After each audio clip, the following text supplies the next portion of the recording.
Welcome to আর রান্নাঘর। বন্ধুরা, আজকে রেসিপি চিকেন গ্রেভি বা চিকেন মশলা বলতে পারেন, তবে একটু অন্যরকমভাবে রান্না করেছি। একটু আপনারা কাইন্ডলি দেখুন, খেতে কিন্তু খুব টেস্ট হয়েছিল। যাই হোক, চিকেন গ্রেভি বা চিকেন মশলা যেটাই বলুন, প্রথমে চিকেনগুলো ধুয়ে পরিষ্কার করে নিয়ে হাফ চামচ হলুদ গুঁড়ো, টেস্ট অনুযায়ী লবণ দিয়ে আমি একটু ম্যারিনেট করে রেখেছি। আর কিচ্ছু দিইনি, শুধু হলুদ আর লবণ। জাস্ট 10-15 মিনিটের জন্য একটু ম্যারিনেট করে রেখে দিন, লবণটা একটু ভেতরে ঢুকুক।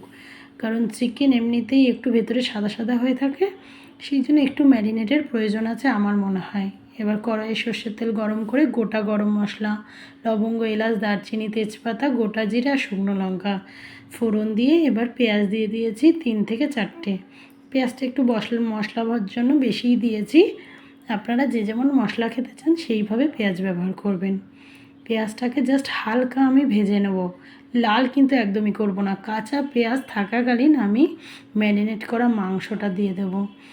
টেকনিকটা একটু আলাদা, একবার করে দেখুন, খুবই ভালো টেস্ট হবে এই চিকেন গ্রেভি মশলার। যাই হোক, এবার পেঁয়াজটা দেওয়ার পর চিকেন কিন্তু আমি এইভাবেই ভাজতে থাকবো, কোনো জল ব্যবহার করবেন না, একদমই নয়।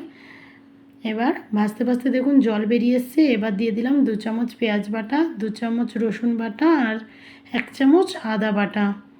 দেওয়ার পর আবার মশলাটা ভালো করে কষিয়ে নেব, কোনো জল ব্যবহার না করে শুধু চিকেনের মশলা এবং মশলার যে জল সেই দিয়েই কিন্তু চিকেন গ্রেভি মশলা আপনার পাতে চলে আসবে।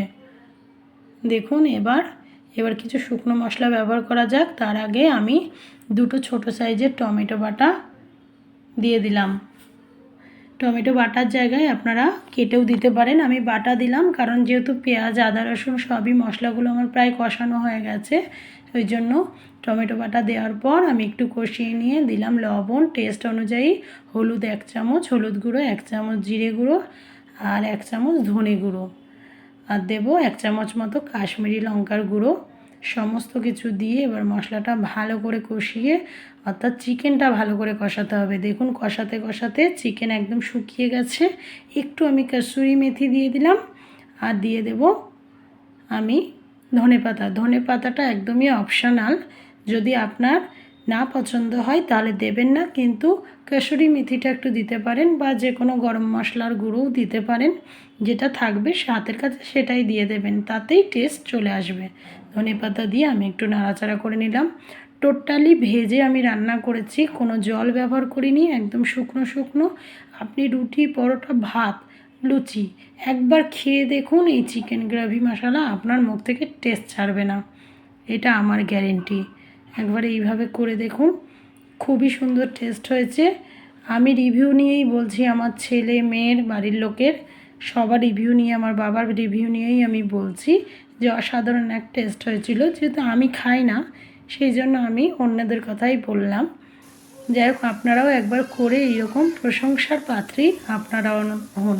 পাত্রী বলবো না, যদি ছেলেরা রান্না করুন তাও আমার মনে হয় সবাই খুবই প্রশংসা করবে। ভালো থাকবেন, সুস্থ থাকবেন, থ্যাংক ইউ।